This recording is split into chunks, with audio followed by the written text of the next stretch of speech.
ערב טוב לכם ושבת שלום. 20 שבועות אחרי 7 באוקטובר, 90 יום מאז הפעם הקודמת שחטופים חזרו הביתה במסגרת עסקה. הערב קצת תקווה בעבור משפחותיהם של 134 ישראלים שעדיין שם. בשעה זו מתנהל בפריז סבב נוסף של שיחות המשא ומתן על עסקה חדשה לשחרור חטופים. אנחנו נפתח עם הכותרות שלכם, הכתבים והפרשנים שלנו. תחילה אליך סולימאן מסוודה והסעיפים שצפויים להיות שם על הפרק בשולחן בפריז. כן, תראי, השיחות נמצאות בעיצומן כבר מאחר הצהריים. צוות של המוסד וגם השב"כ וגם כמובן צה"ל, שלושתם מקיימים שיחות עם הקודקודים שם איך אפשר לקיים ולקדם את המשא ומתן, כאשר יש 4 סעיפים שנמצאים במחלוקת. מיד נפרט על זה.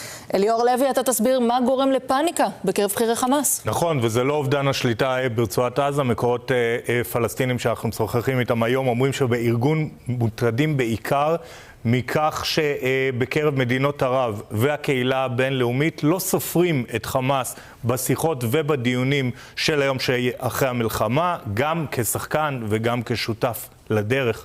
פרטים בהמשך. רועי שרון, אתה עם הרגע שבו ראש הממשלה עוקף את השר בן גביר. כן, אחרי שאתמול לא נכנסה אף משאית של סיוע הומניטרי לרצועת עזה בגלל שהמשטרה לא שלחה שוטרים לאכוף שם את החלטת הממשלה על הכנסת הסיוע. היום המשטרה שלחה שוטרים והמשאיות הסיוע נכנסו כסדרן. איך זה קרה?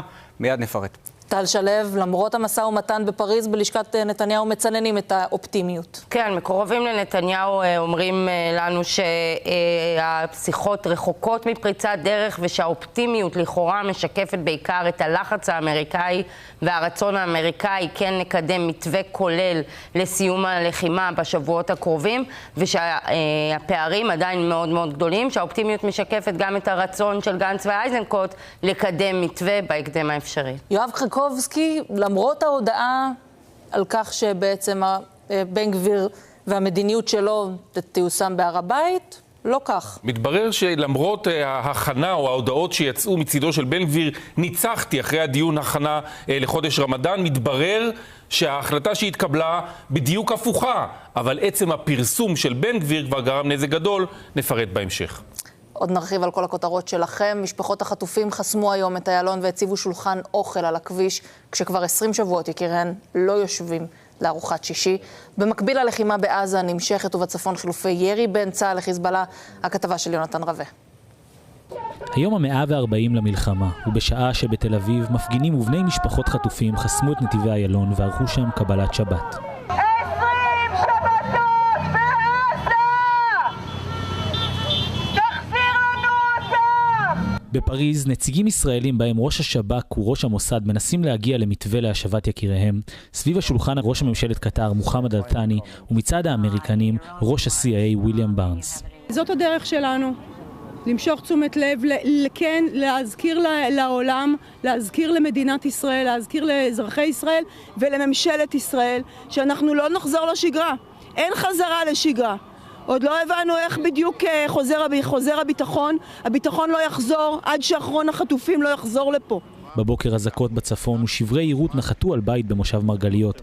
כמה כבלי חשמל נקרעו ונזק נגרם לבית. לא היו נפגעים בגוף. תראה מה קרה לבית. ומאוחר יותר, בשעות הצהריים, כלי תקשורת לבנונים מדווחים על תקיפות של חיל האוויר במספר יעדים, ביניהם באל אבונה ובכפר קילה שבדרום לבנון. تبدو الأمور شبه هادئة اليوم مقارنة بالتصعيد الذي شهده لبنان القرى الجنوبية تحديدا يوم أمس والذي استمر حتى منتصف ليل أمس. גם ברצועת עזה כוחות צה"ל ממשיכים להילחם נגד מחבלי חמאס. לוחמי יחידת מגלן חיסלו מחבל שזרק רימון אל עבר הכוח. היחידה נלחמה בקרבות פנים מול פנים מול מחבלים ויצאה לפשיטות בסמטאות הצפופות של מערב ח'אן יונס. במהלכן נתקלו במחבלים נוספים חמושים ברובי קלצ'ניקוב ורקטות RPG. הלוחמים פתחו באש וחיסלו אותם. נגיע לכל מקום שבו נמצאים מחבלי חמאס. נהיה ברפיח, נהיה בעומק השטח. לא נעצור עד שנסיר את האיום ועד שנשיב את החטופים. לא רחוק מהם צוות הקרב של חטיבה 7 וחיל האוויר חיסלו חוליית מחבלים חמושה במטעני חבלה. במהלך הפעילות של צוות הקרב נורתה רקטת RPG אל עבר חלק מהכוח, ובאמצעות ירי צלפים וכלי טייס מאויש מרחוק 10 מחבלים חוסלו. מחבלים רבים חוסלו בנוסף בידי כוחות אוגדה 162. והלחימה לא פוסחת גם על יהודה ושומרון. בג'נין במהלך הלילה חוסל בתקיפה אווירית מחבל שהיה בדרכו לבצע פיגוע. המחבל כבר ביצע מספר פיגועי ירי אל עבר היישובים הישראלים מרב ומבודותן שבבקעה. אמש בקבינט, נתניהו הציג לחברי הקבינט את התוכנית ליום שאחרי, שכוללת בין השאר פירוז מוחלט של הרצועה. וגם זה קרה היום, כ-1,500 אנשים צעדו בין הכלניות באזור רוחמה שבעוטף לזכרו של אופיר ליבשטיין, ראש מועצת שער הנגב שנרצח ב7 באוקטובר, ולמען השבת 134 חטופים שכבר נמצאים ברצועה 20 שבועות בדיוק.